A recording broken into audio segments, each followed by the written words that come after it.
यज्ञ नित्य प्रत हमें करना चाहिए।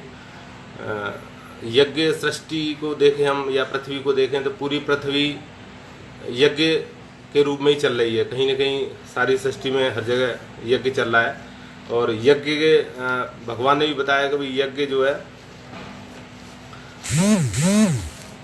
यज्ञ के द्वारा ही पूरी पृथ्वी संचालित हो रही है। जैसे कई बार रिसर्च की गई है कि जैसे पृथ्वी जितने भी ग्रह हैं उनका सबका जब से करोड़ों अरबों सालों से चल रहा है तो उसमें टेम्परेचर सबका बदल गया है। तो उसी पृथ्वी का लेकिन देखें तो उसमें 0.001% भी उसमें अंतर नहीं आया है, क्योंकि उसमें जो है एक यज्ञ रूपी जो साइकिल है वो चल रहा है वहाँ पे। जैसे बहुत सारी मात्रा में पृथ्वी पे ऑक्सीजन है, कुछ मात्रा में कार्बन डाइऑक्साइड है। तो जैसे मानव है वो अपना जैसे अपने निजी स्वार्थ के लिए पेड़ पौधे काट रहा है, तो उससे जो ऑक्सीजन कम हो रही है, पेड़ पौधे हमें ऑक्सीजन देते हैं, तो कार्बन डाइऑक्साइड जब बढ़ जाती है तो ज्वालामुखी के रूप में फटती है। और ज्वालामुखी फटते हैं तो फिर वो वापस जो समुद्र का पानी है उसको वाष्प बनाते हैं, और वाष्प बनाते हैं, वाष्प वापस आकाश में जाती है ऊपर। जब ऊपर आकाश में जाती है तो फिर बारिश होती है।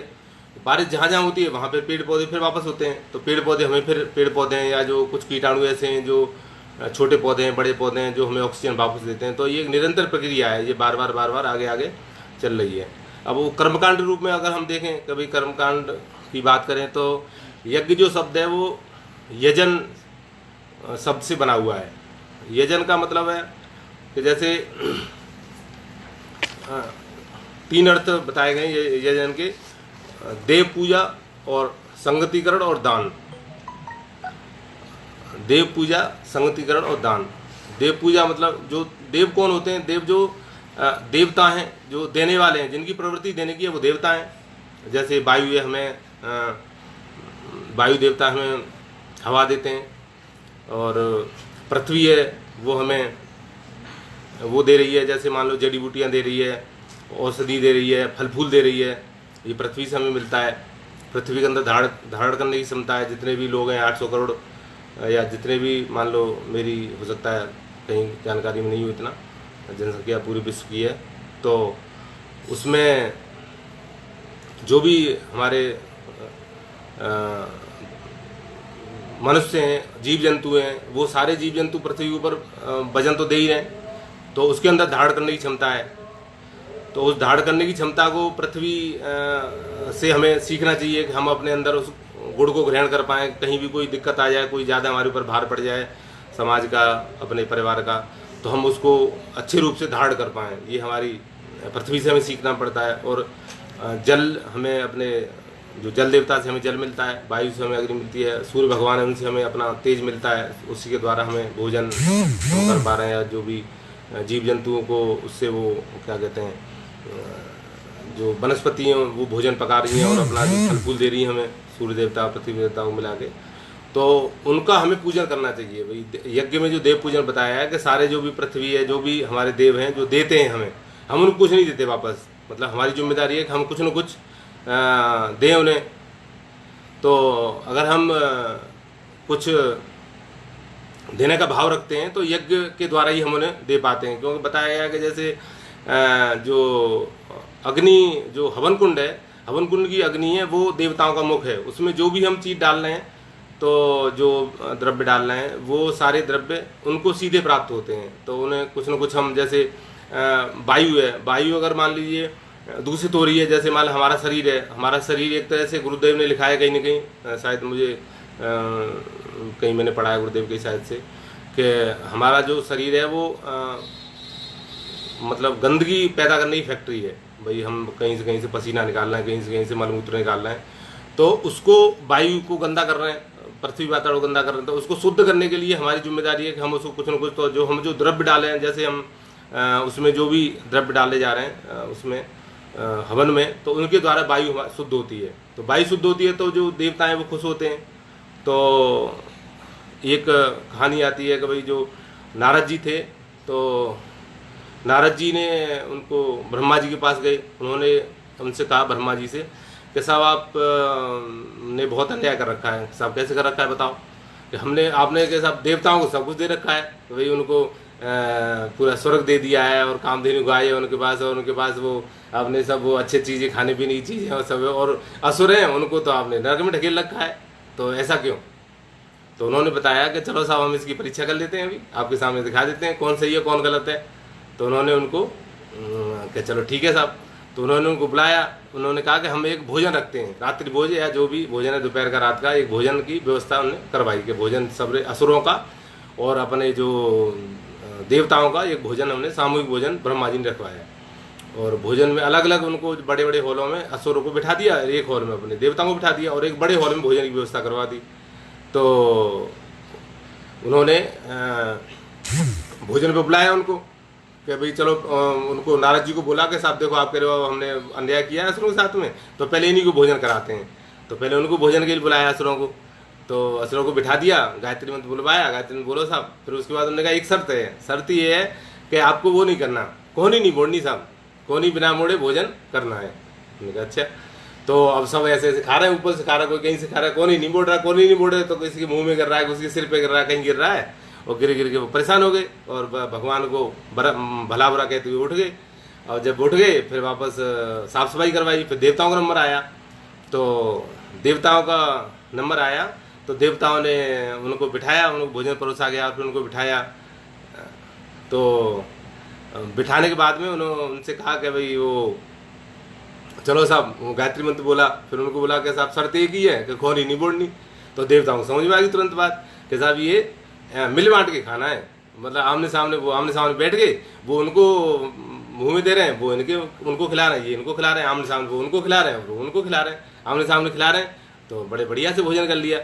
तो देवता का मतलब है जो मिल बैठ के खाएं, मिल बांटे खाएं। अब अपने राजस्थान में सब देवता ही मानता हूँ मैं तो, कि भाई कहीं कोई भोजन होता है, सामूहिक भोजन हो रहा है, कोई भोजन हो रहा है, तो उसमें पहले यहाँ कभी पहले कवा दो साहब एक दूसरे को, तो वो उनको खिलाते हैं, वो उनको खिलाते हैं। तो बड़ी अच्छी परंपरा है, सब देखो कितना देवत्व का भाव है राजस्थान में। अच्छा, तो सब लोग बड़े उसके लिए बड़े अच्छे से वो कर पाते हैं। दूसरा इसमें जैसे देव पूजा की हम बात कर रहे हैं, तो जैसे देव पूजा में एक कहानी आती है महर्षि दधीच की। महर्षि दधीच एक वृत्तासुर करके राक्षस था, तो उसने का बताया गया कि साहब ये कोई ऋषि के जो अस्थियों का अगर कोई बनेगा, अस्त्र बनेगा, उसके द्वारा ही इसका नाश हो सकता है। तो भगवान जो इंद्रदेव भगवान है और सारे भगवान मिलकर उनके पास गए, जो अपने महर्षि दधीच के बाद साहब ऐसा है कि बड़ी संकट आ गया पृथ्वी पे और आपके अस्थियों का जो वज्र बनेगा उससे वृत्रासुर का वध होगा। तो इनका इतना उनके अंदर देवत्व की बात कर रहे हैं अपन, तो देवत्व इतना जब उनका वाक्य पूरा हुआ उससे पहले उन्होंने कह दिया कि अच्छा पृथ्वी की उसके लिए चाहिए, मानवता की भलाई के लिए चाहिए, तो उन्होंने तुरंत अपना शरीर त्याग दिया और वो हड्डियों का उनका वो बना और उससे वज्र से उसका वृत्रासुर जो असुर था उसका अंत हुआ।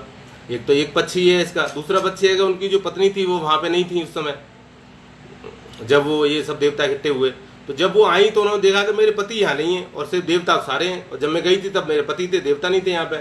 तो उन्होंने कहा उनसे अपने प्रसन्न भरी निगाहों से इंद्रदेव भगवान को देखा। तो इंद्र भगवान को जब उन्होंने देखा तो उन्होंने कहा कि भाई मेरे पति कहाँ गए? तो उन्होंने कहा कि उन्होंने ये नहीं बताया कि आपके पति ने शरीर छोड़ दिया है या मान लो उनके लिए असुर के लिए अस्थियाँ दी गई हैं। उन्होंने कहा कि वो यज्ञ करने गए हैं साहब, वो आपके पति हैं जो यज्ञ करने गए हैं। तो यज्ञ की इतनी बड़ी महिमा है।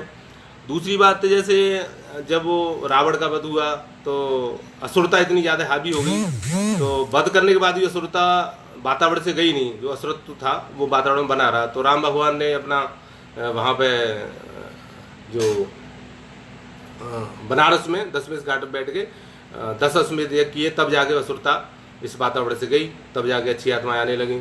और महाभारत काल में भी अपने को पता है कि कृष्ण भगवान ने जब महाभारत खत्म हुआ तो 108 राजस्व यज्ञ किए, तो उसके बाद फिर असुरता का अंत हुआ। तो ये सारी चीज़ें यज्ञ से जुड़ी हुई, यज्ञ का बहुत ही पूरा सृष्टि में। और कर्मकांड के रूप में मैंने बताया जैसे देव पूजा है, अब संगतिकरण है, इसमें दूसरा शब्द है देव पूजा, संगतिकरण और दान, 3 चीज़ों से मिलकर बनाया ये। तो संगतिकरण क्या है? संगतिकरण मतलब जो लोग साथ में बैठ के कोई काम करें वो संगतिकरण है। भाई कितने सारे लोग बैठ के यज्ञ करते हैं एक साथ ही। भाई एक आदमी करना चाहे तो वो घर पे कर सकता है, लेकिन वो बड़े रूप में नहीं कर सकता। और दूसरी बात करें बड़े रूप में, तो जैसे वो काष्ठपात्र होते हैं, हमने 5 काष्ठपात्र हैं, तो पांचों का अपना महत्व है, पांचों मिलते हैं तब जाके वो सामूहिकता बनती है उसमें। और अगली बात करें तो जैसे वो है हवन सामग्री है, हवन सामग्री में कितनी सारी द्रव्य मिलते हैं तब जाके हवन सामग्री बनती है, एक से नहीं बन रही वो। और अगली बात करें तो जैसे समिधा है, समिधा उसमें डाली जाती हैं, तो एक समिधा अपन डाल दें तो एक समिधा एक नहीं हो सकता, उसमें कई सारी समिधा, 4 समिधाएं पहले नीचे रखते हैं, फिर और समिधाएं रखते हैं, फिर घी में डुबो के 4 समिधाएं देते हैं, और घी की आहुति लगाते हैं, उसमें घी की सामूहिक आहुति 7 आहुति लगती है। तो ऐसे करके उसमें क्या होता है कि सामूहिकता जो है, जो संगतिकरण है, जो संगति के बिना ही वो नहीं हो सकता। जो यज्ञ करने से हमारे अंदर संगतिकरण का भाव आता है कि हम मिलजुल के काम कर पाएं। मिलजुल के काम करते हैं तो जैसे हम बचपन में भी कहानी पढ़ी है कि भाई एक अकेला लकड़ी को तोड़ सकते हैं, और जब उनका गट्ठर बना दिया तो हम नहीं तोड़ सकते उनको। तो ये हमें संगतिकरण का वो मिलता है, उससे बड़ा यज्ञ से हमें शिक्षा मिलती है। तीसरा बताया दान। दान का क्या है कि भाई जैसे यज्ञ का जो पार्ट है, तीसरा दान है। हमें मतलब अपने जीवन में से जो भी गुरुदेव ने भी उसमें बताया कि उपासना साधा आराधना में आराधना जो पार्ट है उसमें समयदान अंशदान का महत्व बताया है कि भाई समयदान करना चाहिए या अंशदान करना चाहिए, या अपने प्रतिभा का कोई दान करें। हम जरूरी नहीं कि पैसा ही दिया जाए, पैसा कोई ऐसा महत्व नहीं है। पैसा को तो गुरुदेव ने गुण बताया कि पैसा चलो ठीक है किसी पैसे वाले को हो सकता है, लेकिन उसकी नियति नहीं हो देने की या उसका भाव ही नहीं देने का, तो वो एक अपने आप में बड़ा ही वो मतलब दान का। जैसे अब और बात करें दूसरी, जैसे सरकार है, सरकार को क्या देते हैं, हम टैक्स देते हैं, टैक्स भी एक दान का पार्ट है।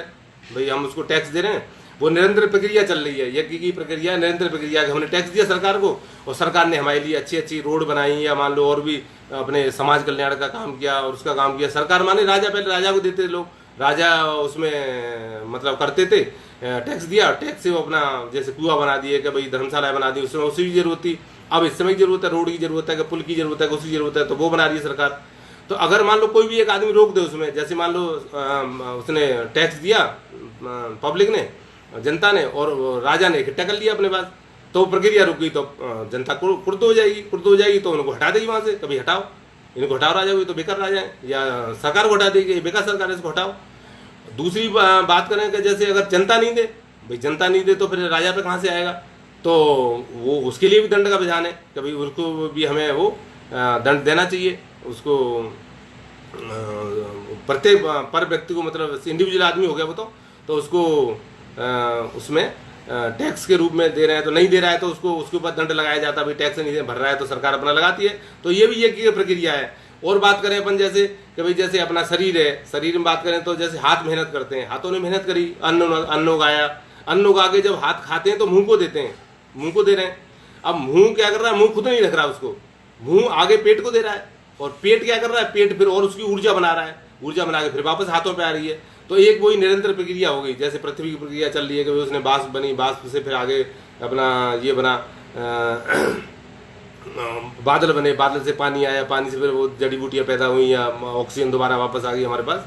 तो वो एक निरंतर यज्ञ है। पृथ्वी का अलग यज्ञ चल रहा है और हमारा ये अलग यज्ञ चल रहा है, दान का, टैक्स का यज्ञ है। और ऐसे घर में बात करें तो ये हम कर ही रहे हैं अपना यज्ञ साथ में, कभी जैसे हमारे देने का भाव आ रहा है, हम भगवान की पूजा कर पा रहे हैं, उनको हम खुश कर पा रहे हैं। जो हमारे जितने भी ऋषि मुनि हैं, या जो भी हमारे ऋषि मुनि का भी उसमें है, जैसे ऋषि मुनि के अलावा जो हमारे देवता हैं, कुल मिला के जो देने का भाव रखा है वो देवता, जो भी अपने देने का भाव जिनके अंदर आ गया वो देवता ही है। गुरुदेव ने मानव मात्र में देवता, सबसे पहला जो हमें वाक्य पढ़ने को मिलता है, शांति कुंज जाते हैं तो मानव मात्र में देवत्व का होता है। देवत्व का मतलब हमारे अंदर से देने का भाव पैदा आ जाए, ये देवत्व है। तो अब इसमें बात कर रहे हैं जैसे हवन सामग्री है, हवन सामग्री में भी 3 चीजें डाली जाती हैं। भाई 3 का इसमें बड़ा महत्व है यज्ञ में, मैंने देखा है, ज्यादातर मैंने पढ़ा है, तो हर चीज में 3 का बहुत पार्ट आ रहा है इसमें। जैसे उसमें कुछ खुशबूदार द्रव्य हैं, जैसे मान लो कपूर केचरी डाल रहे हैं हम लोग इसमें, जैसे हम हवन सामग्री बना रहे हैं इसमें, तो कुछ इसमें हमें थोड़ा ज्ञान है उसके बारे में। और वैसे तो गुरुदेव का ही ज्ञान है, हमारा कोई ज्ञान नहीं है, हम तो खैर बहुत ही छोटे लेवल के व्यक्ति है। लेकिन वो गुरुदेव के द्वारा जो दिया गया है, भाई यज्ञ चिकित्सा की किताब वो पढ़ते हैं, और या मान लो यज्ञ एक समग्र उपचार प्रक्रिया है, वो है यज्ञ का ज्ञान विज्ञान है, कई सारी चीज़ें उनके द्वारा भी गुरुदेव ने ही लिखा है सारा, और वो ही हम लोग उसको यूज कर पा रहे हैं। तो उसमें सामग्री में क्या है, जैसे 3 तरह के द्रव्य बताए गुरुदेव ने, 3 तरह की चीज़ें डाली जाती हैं। जैसे कुछ खुशबूदार हैं जो अपने वायु को शुद्ध करते हैं, जैसे कपूर डाल रहे हैं हम, उससे खुशबू आती है तो वायु हमारी शुद्ध हो रही है।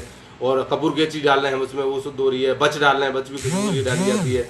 ये हमारी खुशबूदार द्रव्य हैं। दूसरे द्रव्य आते हैं पुष्टिकर द्रव्य। जैसे हम वो कर रहे हैं उसमें, मान लीजिए जैसे स्वष्टिकृत होम कर रहे हैं, तो उसमें जो हम मिष्टान डाल रहे हैं वो अपने जो सीधा सीधा उसका लाभ देवताओं को देवताओं को तब वो पहुंच पा रहा है। देवता उसको ग्रहण, मतलब ऐसा यज्ञ की जो अग्नि है, यज्ञ का जो कुंड का अग्नि है, वो देवताओं को मुख बताया गया है। तो उसमें हम जो डाल रहे हैं वो देवताओं को सीधा मिल रहा है। तो उसकी जो बाष्प बन रही है या उसका जो धुआं उठ रहा है वो सीधा ऊपर हमारे पूर्वजों को पुष्ट कर रहा है, उनको भी मिलता है। और हमारे जो देवता हैं जो हम अदृश्य हैं, जो सूक्ष्म रूप में हैं सारे, तो उनको सब वो मिल पा रहा है। तो वो हम उसको पुष्टिकर जो द्रव्य डाल रहे हैं, जैसे उसमें गुड़ डाला, जैसे अभी बताया जा रहा है गुरुदेव में लिखा है कि भाई अगर कुछ नहीं है आपके पास तो थोड़ा उसमें घी मिला लो और थोड़ा गुड़ मिला लो। बेर की जैसे हवन साबुत नहीं है आपके पास, कोई बात नहीं है। अभी जैसे ऐसा काल चल रहा है, जैसे अभी कोई खुल गया है वैसे कोई बात नहीं है। तो फिर भी मान लो किसी घर में नहीं पहुंच पा रहा है तो छोटी छोटी डेली बना लो आप गुड़ की। जैसे बेर की जो अपना बेर गुठली होती है उस टाइप की, उसमें घी और मिला के अपना गुड़ और उसको मिला के आप कर सकते हो उसमें। तो ये पुष्टिकर द्रव्य हो गए। तीसरे द्रव्य स्वास्थ्यवर्धक द्रव्य हैं। स्वास्थ्यवर्धक द्रव्य कौन से हैं? जैसे हम उसमें ग्लोय डाल रहे हैं, तो ग्लोय क्या है? ग्लोय अपना इम्यून सिस्टम, मतलब अपने रोग प्रतिरोधक क्षमता बढ़ा रही है हमारी। और ऐसे ग्लोय को अमृता ही बोला गया आयुर्वेद में। और इसमें हमारे 90 बीमारी को क्योर करती है, ऐसा रिसर्च हुई है जो वैज्ञानिक शोध किए हैं कि भाई 90 बीमारी को क्योर कर रही है ये अपनी ग्लोय। और ग्लोय के अलावा हम जैसे उसमें वन तुलसी डाल रहे हैं। वन तुलसी हमारी जो है वो कैंसर रोधी होती है। भाई कैंसर नहीं पैदा हो सकता अगर करें, हम शुरू से करते रहे। मान लो जैसे एक तरह से हम जो गुरुदेव ने बताई कोमल हवन सामग्री है तो हम जो बना रहे हैं उसमें, मतलब जैसे हम सेब खा रहे हैं तो हम स्वस्थ रहेंगे साहब। अब ऐसा कभी कोई जनित बीमारी हो गई कि जैसे कोई है, तो उसमें यज्ञ चिकित्सा की किताब है गुरुदेव की, उसमें 64 बीमारी का गुरुदेव में लिखा है। तो उसके लिए स्पेशल कोई, जैसे मान लो अपने को कमजोरी है तो अपन अश्वगंधा उसमें डालें, है ना। बच्चे के लिए कर रहे हैं तो अपन ब्रह्मी डाल सकते हैं, है ना। तो ब्रह्मी वगैरह अपने बुद्धि को तेज करती हैं। तो ये सारे जो हैं वो अपना पुष्टिकर, वो अपना स्वास्थ्यवर्धक औषधि हैं। 3 तरह की औषधि हैं, खुशबूदार हैं और पुष्टिकर हैं और अपना ये अपना स्वास्थ्यवर्धक हैं। जैसे ये जो इसमें जो भी चीज़ डाल रहे हैं अपन, गुरुदेव ने लिखा है कि 100 गुनी हो जाती है। मतलब इसका 100 गुनी इसकी चीज़ है जो 100 गुनी इसका लाभ होता है। जैसे कैसे होता है साहब 100 गुना?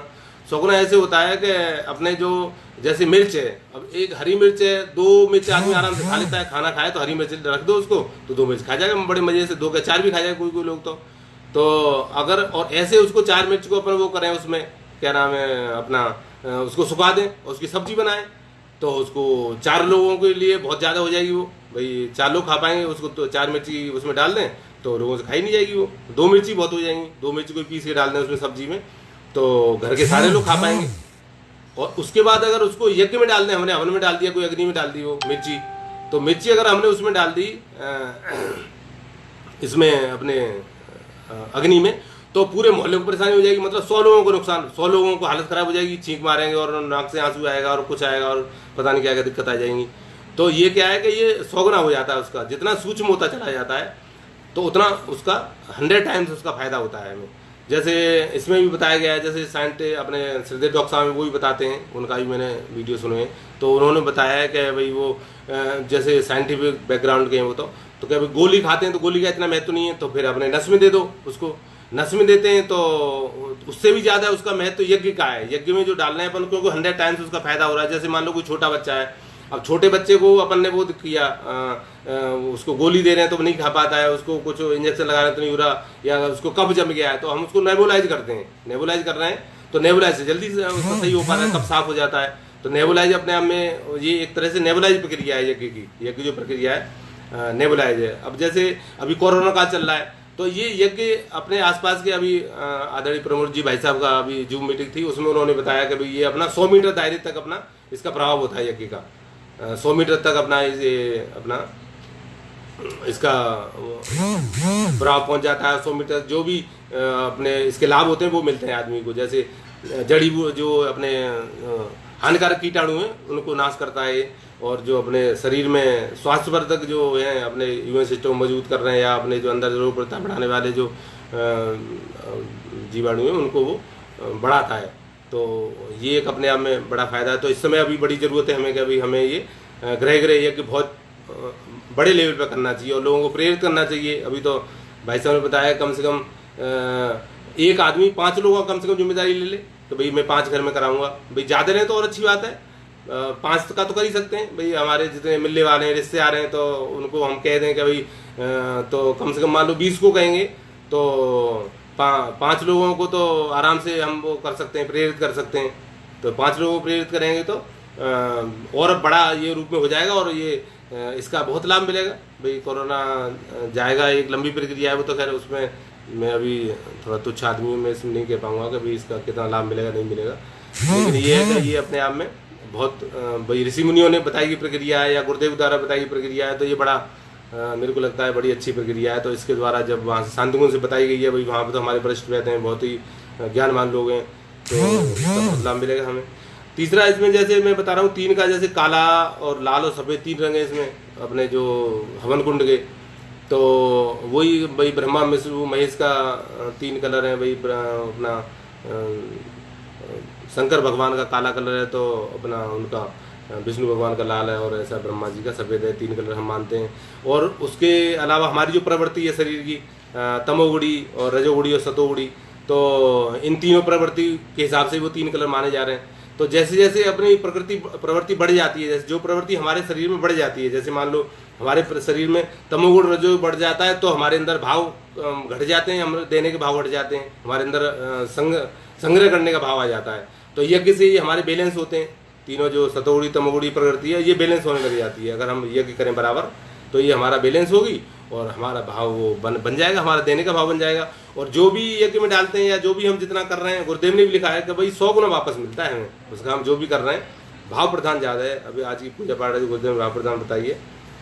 तो बात पित्त, और इसके साथ बात पित्त कब भी जुड़ा हुआ है हमारे शरीर का, जो हम जड़ बूटी औषधि डाल रहे हैं उससे बात पित्त कब हमारा बैलेंस होता है। जैसे ग्लो हमारी बात पित्त को बैलेंस करती है, तो बात पित्त कब तीनों बैलेंस होंगे तो हमें बीमारी नहीं आएगी, कम बीमारी आएंगी। अब इसमें संध्या काल में बताया गया है कि संध्या काल में जब भी सुबह शाम कर सकते हैं, जैसे शाम को गुरुदेव ने दीपक बताया है और सुबह अपना यज्ञ बताया कि ये कर सकते हैं, और शाम को हम अपना दीपक कर सकते हैं, तो दीपक करें। तो यज्ञ, और वैसे ही जो ऋतु जो संध्या काल होता है, जैसे गर्मी से सर्दी आ रही है, सर्दी से गर्मी आ रही है, तो उस समय भी अपने यज्ञ का विधान बताया अपने उसमें ऋषि मुनियों ने बताया कि नवरात्र हमारे आते ही हैं, तो उसमें हमें दशांश करना चाहिए। जैसे हम जितना अपना जप कर रहे हैं उसका दशांश यज्ञ करें, तो यज्ञ का बहुत महत्व है। यज्ञ का जो ज्ञान विज्ञान है, ये बहुत बड़ा ज्ञान विज्ञान है। इसमें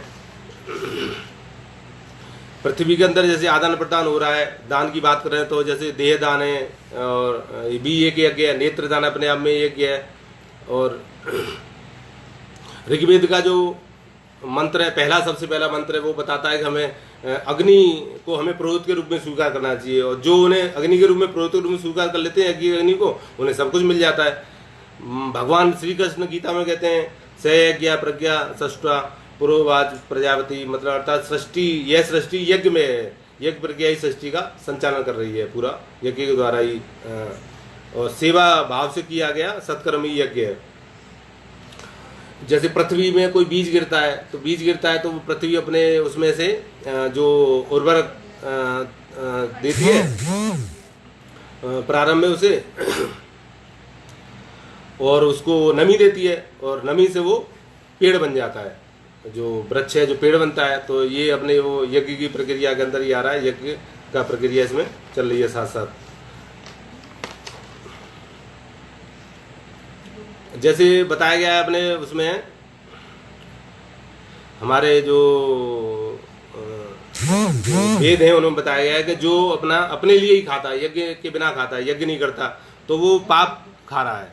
मतलब ऐसा बताया गया है कि पाप की कमाई खा रहा है, पाप खा रहा है।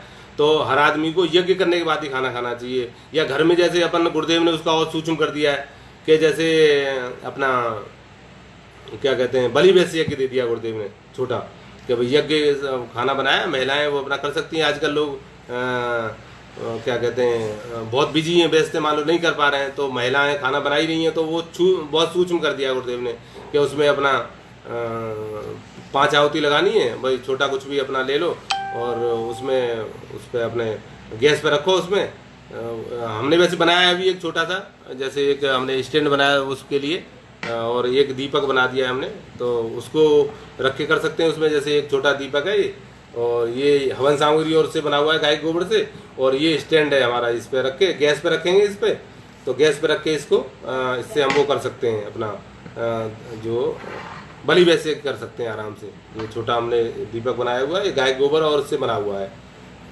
हवन सामग्री से मिला के, तो इसे गैस पर रख के और उसमें 5 आहुति अपनी बलि वैसे की लगा सकते हैं। तो इसी से हमारा आगे का क्रम चलता रहता है। यज्ञ की अग्नि से हमें 3 चीजें मिलती हैं सीखने को। एक तो गर्मी मिलती है उससे, और एक प्रकाश मिलता है। गर्मी क्या है, जैसे हमारे विचारों में गर्मी रहनी चाहिए। गुरुदेव ने कहा है हमारे विचार हैं, सिद्धेश्वर डॉक्टर साहब का भी मैंने सुना था, तो वो कह रहे थे विचारों में गर्मी होनी चाहिए। जिसके विचार ठंडे पड़ गए वो आदमी वृद्ध हो गया। जिसके विचार 100 साल पे भी जिसके विचारों में तेजस्विता है तो वो आदमी युवा माना जाएगा। और जो आदमी 18 साल हो गया और वो बिल्कुल मर जाया हुआ है, अरे साहब बहुत गड़बड़ है, सरकार ने कुछ नहीं करती और हम तो मर गए कोरोना में, हमें ये हो गया और फलाना हो गया, और वो नकारात्मकता उसके अंदर आ गई, तो समझ लो कि वो आदमी वृद्ध हो गया बस उसके अंदर। तो यज्ञ से हमें ये शिक्षा मिलती है कि हमारे विचारों में हमेशा गर्मी रहनी चाहिए, मतलब हमारे विचार तेजस्वी होने चाहिए। भाई युवा हम दिया के सदस्य हैं, तो दिया हमें हमारा बहुत राजस्थान में, पूरा राजस्थान का पूरे इंडिया में अभी इस समय बहुत ही युवा जुड़े हुए हैं और बहुत अच्छे रूप में काम कर रहे हैं, और बहुत ही मतलब जगह जगह जो लोग हैं उनको प्रेरणा देना या उनको अच्छे काम के लिए मोटिवेट करना। और जैसे अभी कई संगठन ऐसे हैं जो बहुत पेड़ पौधे लगा रहे हैं। वैसे गुरुदेव के 100 सूत्री कार्यक्रम है, तो सब जगह कुछ न कुछ कार्यक्रम चल रहे हैं, तो दिया बहुत बढ़ चढ़ के हमारा भाग ले रहा है उसमें। दिया के द्वारा दिव्य भारत युवा संगठन है, ये श्रद्धेय डॉक्टर साहब और अपने जो अब्दुल कलाम थे उनके द्वारा बनाया गया था। तो दिया में दिया हमारा युवाओं का संगठन है, गायत्री परिवार का ही पार्ट है वैसे, अखिल विश्व गायत्री परिवार का युवाओं का संगठन दिया है, तो वो बहुत ही इसमें काम कर रहे हैं। तो विचारों में जिनके गर्मी है, वो दिया का मतलब ये नहीं है कि वो 18 साल का व्यक्ति या 30 साल का व्यक्ति या 25 साल का व्यक्ति है। अब मैं भी आज 40 प्लस हो गया तो मैं भी दिया का पार्ट हूँ, ऐसा नहीं है कि भाई मैं कोई वो हो गया बुढ़ा हो गया आदमी। तो उसमें आत्मबल जिसके अंदर ज़्यादा है तो वो अपने आप में वो है, युवा है। प्रकाश, भाई हमारे जीवन में अंधकार नहीं होना चाहिए। हमें शिक्षा देती है यज्ञ की अग्नि के हमारे अंदर अपने जीवन में प्रकाश होना चाहिए। प्रकाश के बिना हमारा जीवन अंधकार में हो जाता है, तो वो जहाँ भी यज्ञ होता है वहाँ पे यज्ञ की अग्नि प्रकाश फैलाती है, तो हमारे जीवन में से अंधकार हटे और प्रकाश आए जीवन में। ऐसी हमें शिक्षा मिलती है उससे, यज्ञ की अग्नि से। तीसरा, हमें ऊपर उठने की शिक्षा देती है। यज्ञ की अग्नि कहीं भी नीचे गिरती हुई आपको नहीं दिखेगी। भाई कोई भी अग्नि है, ये अग्नि कभी भी नीचे नहीं गिरती। कितना भी आप उसको नीचे की तरफ हाथ ले जाएंगे, जला लेंगे, तो भी वो ऊपर ही उठेगी। कहीं भी ले जाओ, खड्डे में ले जाओ, जमीन में ले जाओ, पाताल में ले जाओ आप, लेकिन वो अग्नि हमेशा ऊपर उठने की प्रवृत्ति देती है, ऊपर उठने की हमें प्रेरणा देती है कि हमें हमेशा ऊपर ही उठना चाहिए। ऊपर उठने से हमारा हमेशा उत्थान होता रहता है, ऊपर उठते हैं। तो गुरुदेव ने तो यहाँ तक बताया कि जो अंतिम समय हमारा वो भी यज्ञ की तरह ही है। मतलब जैसे जो अंतिम जब आदमी को ले जा रहे हैं, शरीर उसका चले गई हमारे उससे आत्मा, और शरीर को जब जला रहे हैं तो वो भी, उसमें भी यज्ञ के मंत्र बताए गुरुदेव ने कि भाई हमने सब आयु ली, हम आपको लौटा रहे हैं भगवान, और हमने आंखें ली वो आपको लौटा रहे हैं, शरीर लिया वो आपको लौटा रहे हैं, और भुजाएं हम आपको लौटा रहे हैं। तो ये सारी चीज़ें आदान प्रदान की प्रक्रिया, लेने देने का काम है। इदम गायत्री इदम नमम, भाई हम गायत्री मंत्र बोलते हैं, उसके बाद इदम गायत्री इदम नमम बोल रहे हैं कि मतलब आपसे लिया और आपको हम वापस कर रहे हैं। ये प्रक्रिया जब तक चलती रहेगी तो मतलब समझो ये कि चल रहा है तेरा तुझको अर्पण। अगर मान लो अगर हमने ये प्रक्रिया रोक दी तो बस वहीं रुक जाएगी, प्रकृति रुक जाएगी। हम मान लो हाथ है, जैसे मैंने अभी बताया कि हाथ मुँह को देते हैं खाना, अगर हाथ अपने पास ही रख लें उसको, भाई मेहनत कर रहे हैं हाथ के, हम तो मेहनत तो हम कर रहे हैं, मुँह के द्वारा तो कोई मेहनत हुई नहीं, तो वो अपने पास ही रोक लें तो आदमी 3 दिन में ही वो हो जाएगा, ख़त्म हो जाएगा। 3 4 दिन 5 दिन 10 दिन जो भी है मतलब, तो वो उसका अंत ही है। तो ये प्रक्रिया निरंतर चल रही है, यज्ञ की प्रक्रिया, यही एक प्रक्रिया है। हवन सामग्री में जैसे हम हवन सामग्री बना रहे हैं, जो कॉमन हवन सामग्री बनी है उसमें मैंने अभी बताई, वैसे कपूर केचरी है, बन तुलसी है, ग्रो है, बागसुदाना है, पलास फूल है, पलास बीज है, नागर मोथा है, चीड़े देवदार है, कपूर है, ये सारी चीज़ें हम लोग उसमें डाल रहे हैं हवन सामग्री में। तो ये सब लोग यज्ञ करें, यही प्रेरणा है मेरी, यही मतलब निवेदन है। प्रेरणा तो क्या है, निवेदन सबसे यही है कि सब लोग यज्ञ करें, यज्ञ में जीवन बने सबका। और 10 मिनट की प्रक्रिया है। मैं पहले नहीं करता था यज्ञ, तो अभी जैसे छोटा दीपक बना लिया तो मैं भी उस दीपक में ये कर लेता हूँ अभी। और हमारी अर्धांगिनी है ममता जी, तो वो भी डेली ये करती हैं। तो कभी वो पहले कर लेती है, मैं थोड़ा बाद में करता हूँ, या कभी साथ में भी कर लेते हैं, तो कोई दिक्कत नहीं है। गुरुदेव में लिखा है आने वाला समय है जो यज्ञ का बहुत महत्व आएगा, क्योंकि जो किसान हैं, जो किसान को खेतों में जो यज्ञ की जो राख है वो उर्वरक क्षमता को बढ़ाने के लिए बहुत अच्छी बताई गई है। तो वो आदमी की, उसकी किसान की मजबूरी हो जाएगी कि उसको राख चाहिए। सुबह अपना यज्ञ किया घर वालों ने और अपना उस राख को अपने खेत में यूज कर लिया। तो उर्वरक क्षमता बढ़ाने के लिए सबसे अच्छा उसके अंदर जो प्रयोग भी हो उसका साइंटिफिक टेस्ट भी हुआ है, तो उसमें बताया गया है कि वो सबसे ज़्यादा उर्वरकता बढ़ाने वाली होती है। तो वो उसकी मजबूरी हो जाएगी, क्योंकि उर्वरक मिलेगा ही नहीं कहीं से। अब ये कीटनाशक और ये सब मिला रहे हैं तो इससे नुकसान ही हो रहा है। अब धीरे धीरे करके वो बंद करना पड़ेगा, नहीं तो फिर वो आदमी न लेंगे न खाएंगे न मर जाएंगे, क्या करेंगे फिर उसमें। भाई जो कीट पतंगे खत्म हो रहे हैं और ये हो रहा है, तो इसको अगर रोक रहा है तो हमें उस पर आना ही पड़ेगा। पुराने समय की बात है, पुराने समय आदमी, गुरुदेव ने लिखा है कि बिना यज्ञ किए भोजन नहीं करता था। ऐसा गुरुदेव ने लिखा है कि यज्ञ के बिना, जैसे नहाना और अपना भजन भोजन पेस्ट कर रहे हैं हम, जैसे ये एक दैनिक हमारा दिनचर्या है, तो दैनिक दिनचर्या के तरह ही हमारा यज्ञ भी एक अपने आप में दैनिक दिनचर्या में शामिल होना चाहिए। ये ऐसा गुरुदेव ने लिखा है कि भाई आने वाले टाइम में आदमी को करना ही पड़ेगा, नहीं तो फिर वो उसका कोई वो नहीं है, कोई तोड़ नहीं है। और इसी के साथ भाई मैंने अपनी सारी चीज़ बता दी हैं, और इसके साथ ही मैं गृह यज्ञ का वापस निवेदन करूंगा कि सब लोग कम से कम 5 घरों में अपने मिनिमम तो माने 5, बाकी ज़्यादा करें अच्छी बात है, ज़्यादा करेंगे तो जितना होगा उतना अच्छा होगा।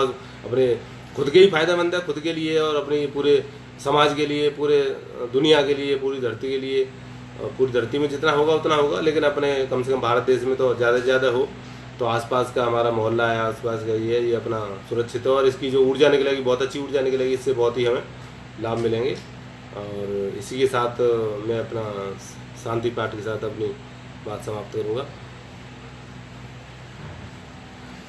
ओम द्यौ शांति अंतरिक्ष गम शांति पृथ्वी शांतिरापः शांतिरोषधयः शांति वनस्पतयः शांतिर्विश्वे देवा शांति ब्रह्म शांति सर्वदं शांति शांतिरेव शांति सामा शांतिरेधि। ओम शांति शांति शांति सर्वारिष्ट शांतिर्भवतु। सभी को प्रणाम।